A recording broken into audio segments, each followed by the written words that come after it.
That's the episode name, by the way. How to pass an audit in 10 days. Done, stamped, ship it.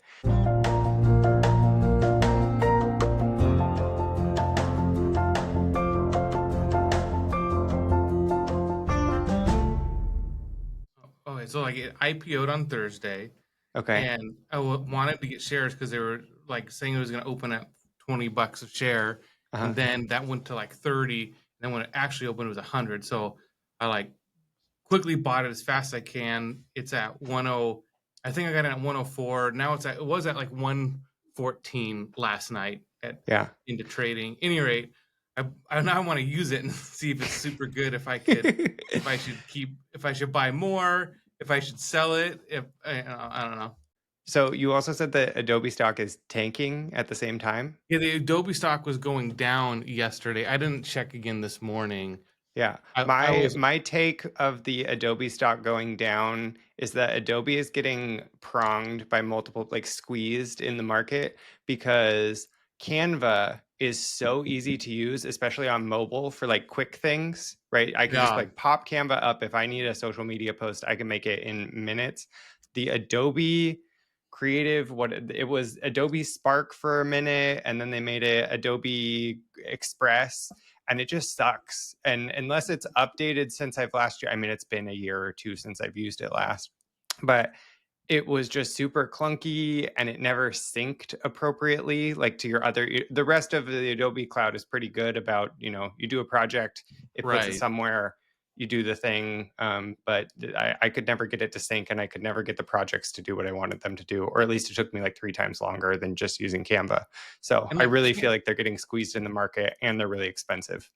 yeah, and I feel like the Figma is like it's like you can do more with Adobe, but it's so Hmm. much easier in Canva. Yeah. And Figma seems to like be the sweet spot where it can do more, but it's also easy. So anyway, I'm curious to see what happens. And I Yeah. just checked, yeah, Adobe over the week is down like $20. Interesting. So Okay. Well, I'm not rooting for the demise of Adobe, but it is interesting to hear that that is where the rough trajectory of the moment. But yeah. um, as we are not all creatives in our day jobs, I guess we should probably talk about some cybersecurity. Yeah, the one we could do that. I was really enjoying that and maybe the marketing videos and but at any rate, yeah, let's talk about Yeah. IT stuff, Yeah. sure. So my name is Owen Phillips. I am joined today by Joshua and Joel, our cybersecurity team here at Stratus Services. Welcome to the Stratosphere podcast. So what we're going to review today is, for people who have not followed any of our podcasts so far, we're going to just do a quick recap of CMMC, what's going on and why it matters. Talk a little bit about our journey in the CMMC space. There have been some exciting new revelations for us, and then get into the very sexy world of rule implications and recent news events that have happened within the cyber AV. And so I guess we'll go ahead and kick it off. Who wants to give the primer on what is CMMC for those who are still trying to navigate the CMMC world? Yeah, so CMMC is a new cybersecurity compliance program for DoD contractors. There's 3 levels to it, 1, 2, and 3, with various amounts of requirements. It's for folks who handle controlled unclassified information or federal contract information. So essentially anyone who's engaging in contracts with the DoD over the next couple of years is going to have some type of CMMC requirement, most likely, which is going to require them to implement a set of security controls and potentially get assessed against those by a third party. Gotcha. Follow-up question, why is this critical for defense contractors? And I guess what does that relationship look like with their MSP, or like how do MSPs have to be plugged into this space? Yeah, so it's critical for defense contractors because at some point within the next 18 months, you'll be unable to accept award of contracts that have CMMC requirements in them unless you have gotten this certification. And then for MSPs, if you're an MSP to any clients in the DIB, the defense industrial base, the people affected by this, you're going to be on the hook for a large percentage of these controls. So it's just really important to be aware and be thinking about it now. Gotcha. And if I understand this correctly from how you guys have talked about this before, this is like very specific language in contracts that is like bold print, you must have this thing or you cannot have this contract, correct? Correct. Yeah, there's Okay. specific DFARS or Defense Federal Acquisition Regulation supplement clauses that will be placed in your contract that will tell you about these requirements. Gotcha. So it's not going to be a hidden something. It is 100%. This is what you have to do. End of story. So Yeah, and I think on top of that, like people are that are doing these jobs currently, their primes are reaching out to them, or the contract managers are reaching out and kind of giving them a primer, like, hey, make sure you're doing something in regards to CMMC because it's happening. I mean, we're getting asked about it more and more frequently. So before, where it probably wasn't known as well, it's just popping up a lot more. gotcha. And is that outreach by the people who are putting out the contracts causing alarm? Like, are people completely blindsided, or is this something that is, floating in the ethos of as you're going through the contract process, you kind of know it's out there and then somebody raises the flag, or is I it think a just lot of people are like, have heard about it but didn't take it seriously or thought it might go away, and gotcha? now they're kind of being told, no, this isn't going away. It's gonna stick. So it's Okay. definitely being asked about a lot more. Gotcha. Okay. Sounds good. So I guess now we get into kind of some updates of what is going on. Again, the really exciting part of the background of the regulations and updates. So there is the 48 CFR rule. Who wants to take the overview of 48 CFR? Yeah, so CMMC as a program is implemented by two different federal regulations. One is already done. That was the 32 CFR rule. So that's out, 32 CFR 170. That creates CMMC as an ecosystem. People can go get assessed. There's authorized assessors. That whole program is in place. No one is required to get it yet because there's a separate federal regulation, the 48 CFR rule, which isn't out yet. So when that comes out, that kicks off the whole phased rollout period for CMMC. So that's been pending. It's been going through the process for several years now. It just recently, as of this week, cleared its kind of second to last stage before it's released. So it's with OIRA, which is a government office, for its sort of final review before it's published. Okay.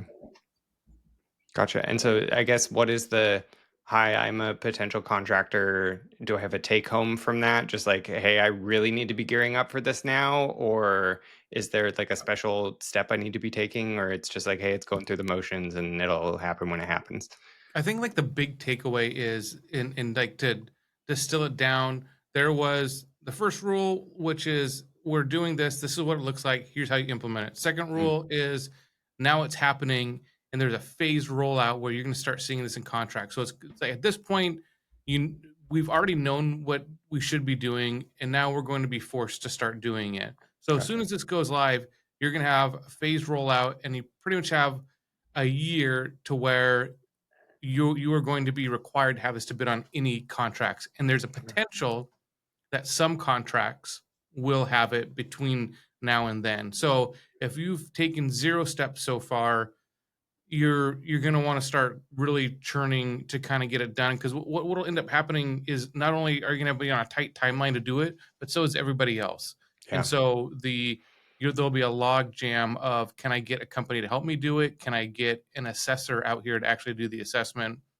Yeah. Because there might be a number of contracts you want to bid on that you just can't. You have to wait until you actually have time to implement it and have time to get audited. Gotcha. And importantly, with the latest hurdle that the 48 CFR rule cleared, it sets essentially a no later than date for its release of February. And that's if some wild, unlikely things happen. What's most likely is that it'll be out within the next 90 days. So Gotcha. February 2026, correct? Mhm. That's if like there's waivers granted to extend to things and exceptions asked for, and Gotcha. so unlikely, but at the absolute latest, yeah. Gotcha. Okay. And then there are key provisions that are impacting defense contractors and MSPs. Is there anything else that's worth saying about that? No, there's essentially nothing new right now with the 48 Okay. CFR rule. It just moved along to another office and is much closer to release. I think like if we're to just like double click on like the whole MSP side of it, I think there's maybe an assumption that, hey, I have to do this work. I know what needs to be done, and now I need to get I have an MSP and I need them to help me implement all the stuff and get there. And so there's maybe an assumption that the MSP does it work in your environment, meets all these check boxes, for lack of a better term, and then I'm good to go. I can pass an audit. Where the MSP actually needs to be at that point, they need to be part of the audit, because there is a number of items that, even though it's implemented on the client side, there is still data that resides with the MSP, or connectivity that resides with the MSP. And so unless they are also meeting those requirements, you're not going to pass. So you have to have Gotcha. the MSP involved. They're going to have to be a part of the audit to explain how they're doing it, not just how you are doing it at your organization. So that's maybe something that we've seen pop up quite a bit, that was, harped on a lot in the last conference we went to, is that your MSP will need to be sitting in the audit with you. Gotcha. So it's something really to take seriously, and make sure that you understand what you need to do, and MSP also understands what they need to do, and where that responsibility matrix lies. Where I think that maybe is a great way to broach the subject with the MSP, is, hey, can you provide me a responsibility matrix? For sure. And if they're like, I don't know what you're talking about, then Yeah. they maybe are not prepared for what needs to happen for you to pass your audit. Definitely. And I'm reading here that you guys attended the Cyber AB town hall, and I think that this fits in pretty well with that point, is that we've seen in our dealings, both with clients, potential clients, and people reaching out about CMMC information and help, that they're coming from MSPs who say that they can do XYZ thing, but they might not be, certified to do that, or might not have the right credentials to do that. So the point that I see here is ethics and accuracy in marketing versus, I guess, what people can deliver. What point would you like to raise around that for people who are seeking help in this space? Yeah, so the Cyber AB had a whole slide and segment on ethics in the CMMC ecosystem, specifically relating to over promising or creating terms. They brought up a website for a company that said it was CMMC Level 1 certified, which isn't a thing. You can't actually get a certification in that, and also doesn't really mean anything.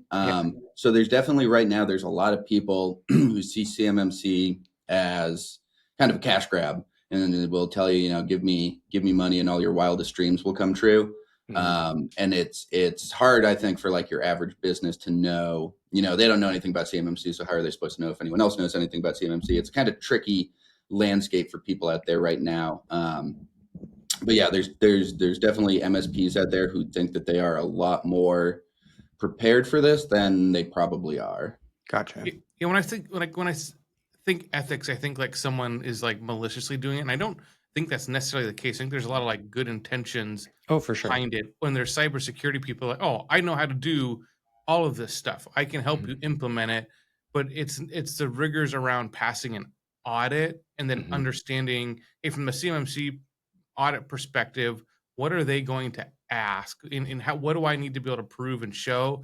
And then, like Joel had mentioned, saying I have a level 1 certification. I hear that. We hear that all the time.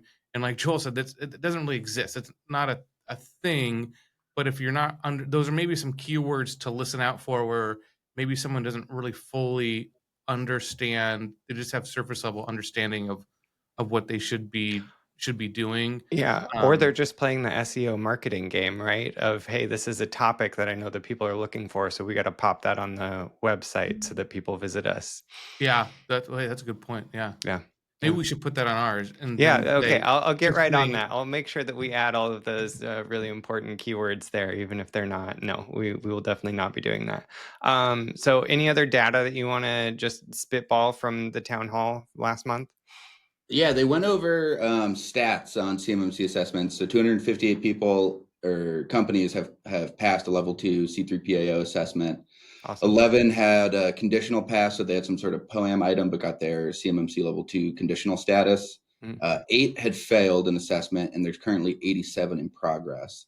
So is the take home from that it might be easier than people, meaning if you've gone through all of the hard work, that you might have good luck getting through, or kind of? So we've talked to assessors about this, because I found that really interesting that the pass rate is so high.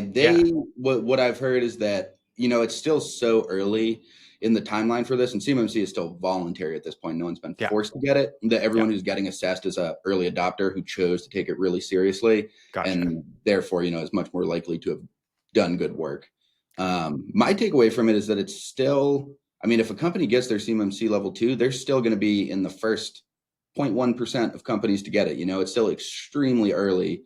So any kind of like competitive advantage that comes along with that, there's still a lot of opportunity there for companies that one want to thing get on board. I'll add to it is like from the C3PO's perspective, the auditors, they do a really good job of having like kind of like a pre-audit call and assessing where you're at, where you need to go. Let's see your documentation, and then they'll have a false start. Like, hey, you guys aren't ready for an audit. Let's kick this can down the road and reschedule it. So they wouldn't count in the fail. They didn't actually fail because they didn't start one. So they do a pretty good job of getting data from you ahead of time, seeing where you're at, and then saying, time out, let's start over. That is not going to be worth your time or money to have us do. You need 4 or 6 more months to prepare, and then let's circle back. Okay, well, that's good. Exactly. That's good to know. Especially because is it still crunch time there are not necessarily enough auditors for the amount of people that want to partake, or are we seeing a flip yet? No, it's still limited. They went over stats on C3PAOs and CCAs, the assessors, and the numbers are still growing. But like I think as we'll talk about in a bit, are pursuing our own CMMC level 2 and had to book, I think it was 4 months out for a pre-assessment. So there's still definitely a bottleneck there. Yeah. Okay. Well, that's good to know. What's the 10-day rule that I see here? So there was this, I think we talked about this on a previous podcast, but there's a provision in all the CMMC language that after an assessment, there is this 10-day window during which you could kind of reevaluate things, but assessors were being more lenient with it. You can't really go fix the control. You can just prove that you were actually doing it the whole time. The AB talked about that again, made a big deal out of it, said they're going to try to get some language updated in the official documentation to make it more clear. But it's definitely a big point of emphasis for them right now. And so the take home for people is that there is a 10-day rule, but it is only for minor fixes of things that already exist or proving. Sorry. Say it one more time. 10-day rule so what it's intended for, the example they gave is you get to your controls about your firewall, and your firewall guy is sick that day, so the assessor, you couldn't provide the evidence you needed, and the assessor thinks you're not meeting it. It's 10 days to get that guy back in so that he can prove you're meeting the control. It's not 10 days to your firewall was configured wrong, go fix it and come back to us. That makes sense. Okay. I think there was this big thing where people were, you had 10 days to you can do a lot in 10 days. So I have 10 days now to go fix a bunch of stuff. So isn't it How to Lose a Guy in 10 Days? Isn't that the So people, and you can do a lot in 10 days. So people, it really benefited early adopters. So I think that's maybe another key takeaway is, hey, the earlier you get on this, the better opportunity you have to get something done that maybe later on you won't be able to. That's the episode name, by the way. How to pass an audit in 10 days. Done, stamped, ship it. I'm also seeing on here international CMMC. I hadn't even thought about that. What's going on? What's happening? Yeah, so CMMC will apply. It applies to any company that gets these contracting clauses, and there's international companies that do work for the DoD somewhere in its supply chain. So there's this effort to get CMMC rolled out internationally that hasn't really, I think it's still kind of like a long-term work in progress type thing. But there is, the Cyber AB said that there's the first Taiwanese C3PAO, I think, and a Canadian candidate C3PAO, someone who's put in the application, is going through the process. So they're pretty happy about that the international aspect of things is taken off. That's cool. Yeah. Any other take homes from this? I missed this meeting, so I'm going blind. That was mostly it. They plugged some upcoming conferences. There's 5 within the next 6 months, 5 different CMMC conferences, various places. They also made a point to contact them to promote your events if you're doing anything. They said just email events@CyberAB. So something that's for us to cool. think about potentially. Yeah, I was going to say, don't tell that to everyone. I would like to keep that in Yeah. house. Cut that out. Yeah. Yeah, I think those were my kind of the main takeaways from it. I think the big takeaway is like it's getting bigger, not smaller. You know, it's Oh, not yeah.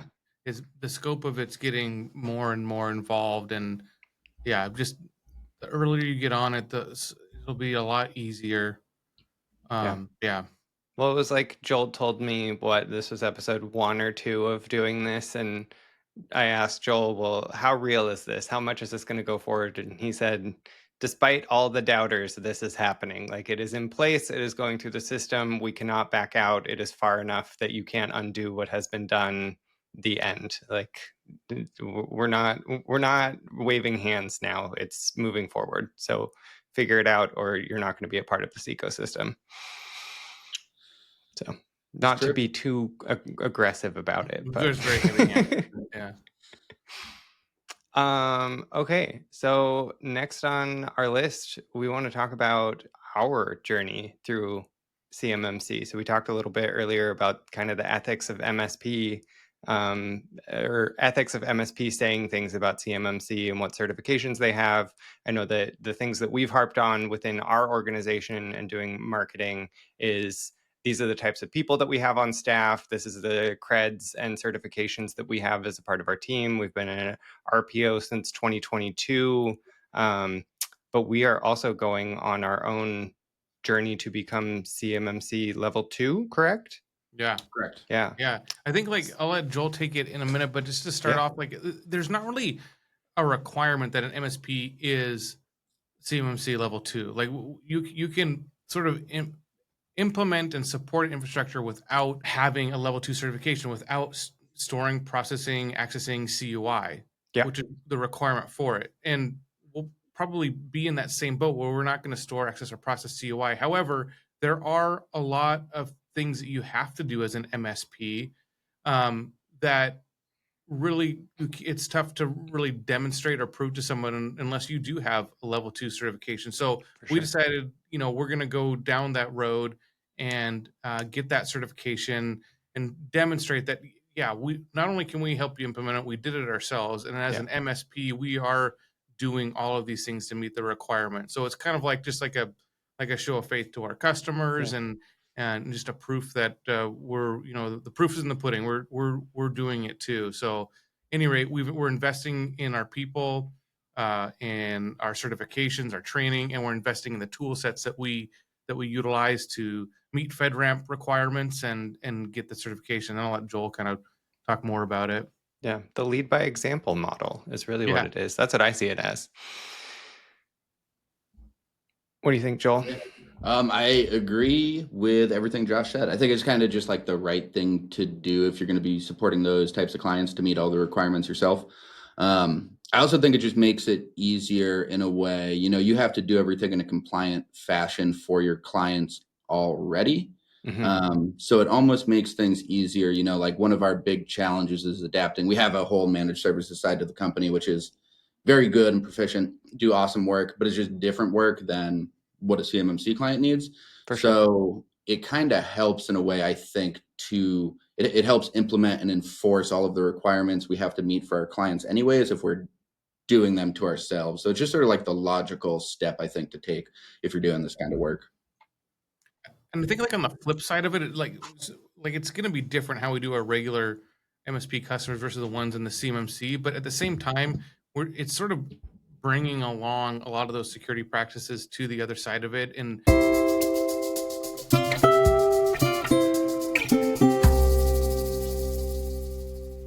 do you foresee any kind of challenges for taking the organization from not compliant? I mean, not compliant, but not having this compliance or certification to then getting it? What's the hurdle?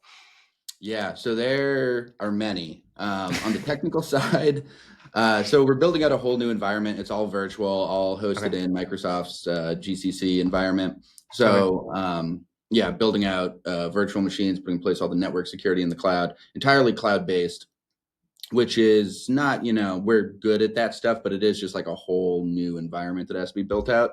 And on top of that, probably the bigger technical hurdle is just how many tools have to change. Anything cloud-based, essentially, in the CMMC world needs to be FedRamped or have some kind of shared responsibility matrix. These are new and foreign terms to many companies, including many tools, which are great tools on the MSP side for a normal commercial client that we can just no longer use for CMMC clients.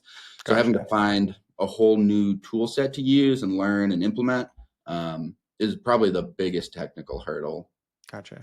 And Are then you the going to other side make of it, me learn different things is no, the so real you question. will hopefully be exempt from all of this. That's part of why we're building out the enclave, Gotcha. just because, the client base is still small. So Yeah.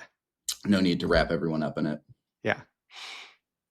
No, that totally makes sense. And then are you going to be able to take any of the things that you have learned from helping some of our clients? I mean, we've had one successful pass, so you're going to be able to, I guess, make the implementation easier on us because you've already done the thing.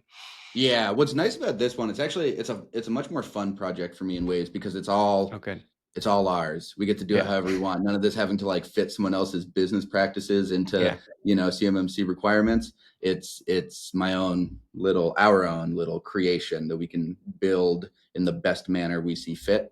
So we definitely learned, to answer your question, learned a ton from those previous projects and learn, some what to do and some what not to do. And I think definitely have honed our approach. Yeah. So in thinking about the progress bar, you said we're 6 months out from pre-assessment.